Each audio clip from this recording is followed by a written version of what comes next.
Hey everyone, it's Ariel. Welcome back to my channel. Today I am going to show you how to root your 613 blonde wig unit and how to watercolor it to a rose gold pink.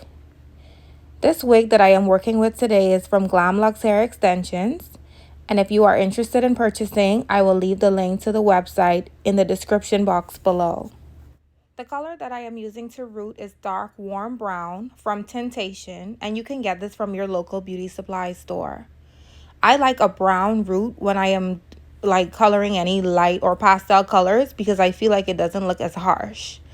To tone, I will be using T27 from Wella just to give my hair a more cool blonde and cancel the yellow. If this is your first time applying roots to a wig unit, I recommend using an edge brush because it's smaller and you have more control to ensure that you do not get color on your lace. Try to get the ones that has the pointed metal tip because it's easy for you to section without having to pick up another comb or a sectioning tool to get through to your parts.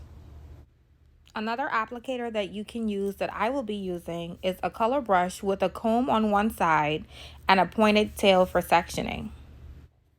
Alright guys, let's start our rooting process. Make sure you have your sectioning clips so that you can feel organized and have clear, clean, slim parting spaces. Slim parting spaces is very crucial to a good root because you do not want a section too thick because it will definitely heighten the chances of you missing a spot.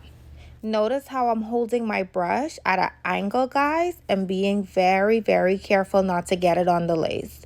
Now, I know some people use got-to-be spray, Vaseline to kind of base the lace. And yes, you can do this if, you don't have a straight hand or if you're not used to doing it, but I didn't do it. I feel like I'm pretty detailed when it comes to these type of things, and I definitely don't have anywhere to go and I can take my time. I'm so sorry about my nails, y'all. I had to take off my gloves because the powder that comes on the gloves, it was irritating my hands. But if you're at home doing this with me, please wear gloves.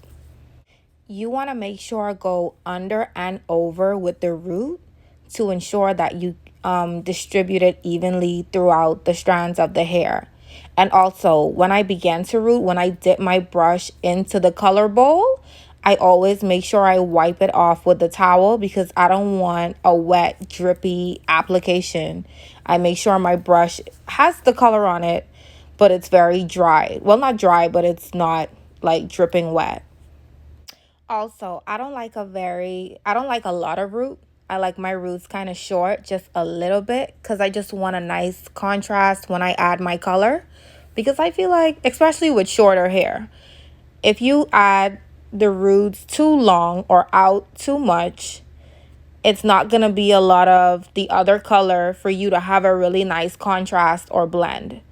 But ultimately, it's your preference, and you just want to make sure that your root doesn't look like it's been placed straight across the hair shaft.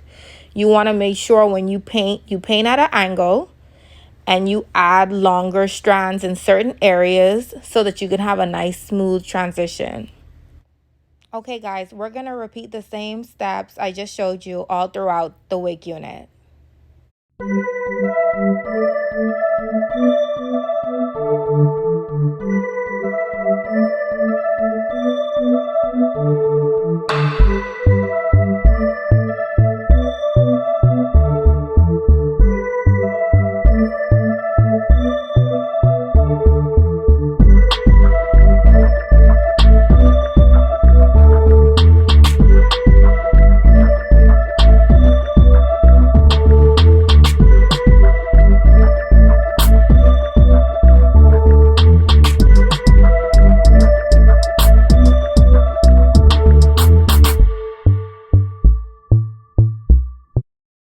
Alright guys, and the roots are done. I love the way it came out. It came out perfect. I love it. Alright, so now we are going to start the watercolor process. Alright Alright guys, she is ready for her watercolor. I toned it already with the T27 toner from Wella. You will need a clear plastic bowl, something to mix the color once you add it, and a white napkin to test the color to make sure you get your desired look. You want to make sure your bowl of water is really hot. You can see the steam coming from mine. I am using 1 bottle of Tintation. I'm not sure if you guys can see. I'm so sorry. But it's in the color rose gold. And I'm only using 1 bottle because I don't want my pink to be too dark. All right, let's pour it all in. And then we can proceed with the mixing. Okay guys, just got done mixing. And now I am doing the napkin test. And from what I can see, I think the color is good. It's not too dark. So I'm definitely going to proceed with dipping my wig. Notice I'm dipping my wig in sections, and that's just because I don't want it to be just one solid pink. I want different shades of the pink, so starting at the bottom is gonna grab the richest in color, and then throughout the rest of the wig, it's probably gonna be a little bit more pastel, especially towards the roots.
Alright guys, and it is a wrap. I hope you enjoyed my video. I will definitely leave all of the products that I use in this video in the description box below, as well as the link to where you can purchase the 613 wig from.